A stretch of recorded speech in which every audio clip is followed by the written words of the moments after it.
You know, a lot of challenges in the beginning is figuring out, we've got this amazingly vast, highly respected, you know, highly followed, very well-read property.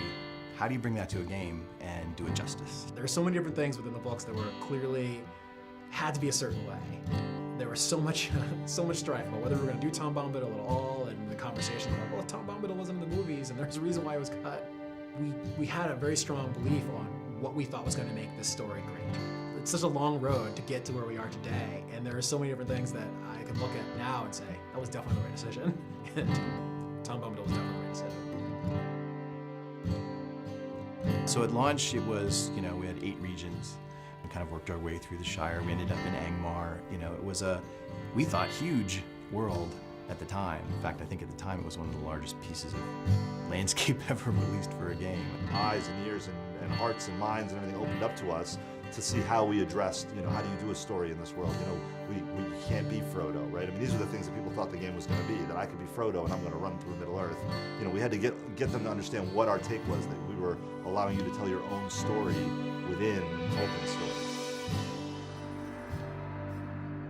Our goal was, this has to look unlike any place that anybody's ever been in an MMO, right? And hopefully also in an RPG, because when you read about Moria, it's this big, huge, giant, expansive, cavernous place. The idea was to use, to make it a landscape space with not one, but 2 separate height maps. So there'd be a height map for the floor and then a height map for the ceiling.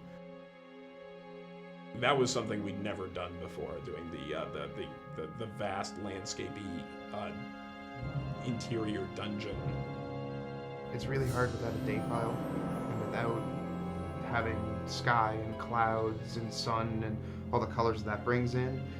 And you could have 2 stretches that have the same grass pattern, the same little huts, and you swap out sunny blue sky for crazy red, green, shimmery, evil thing, and it totally changes the look and feel. Not having that in Moria, it was much more challenging, yeah.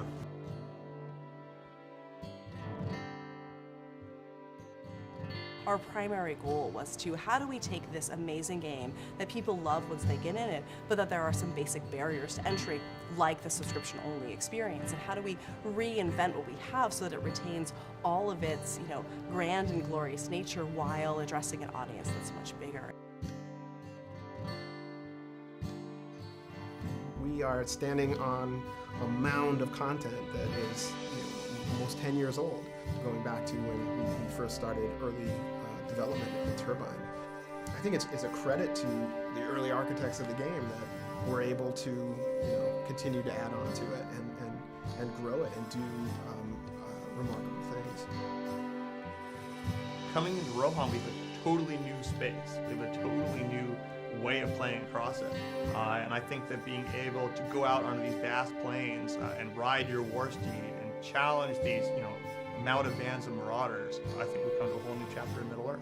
This is where the War of the Ring begins. At a high level, we're sort of, the training wheels are coming off, we're out of Eriador, we're east of the Misty Mountains, into the very epic, action-oriented portion of the fiction. And being able to tell that story is extremely exciting. Lodra has grown and gotten stronger over 5 years, which is a huge testament to this game and to this team. You know, the team has grown, the game has grown. We're not slowing down, if anything, we're speeding up. It's going to be a fantastic 2012.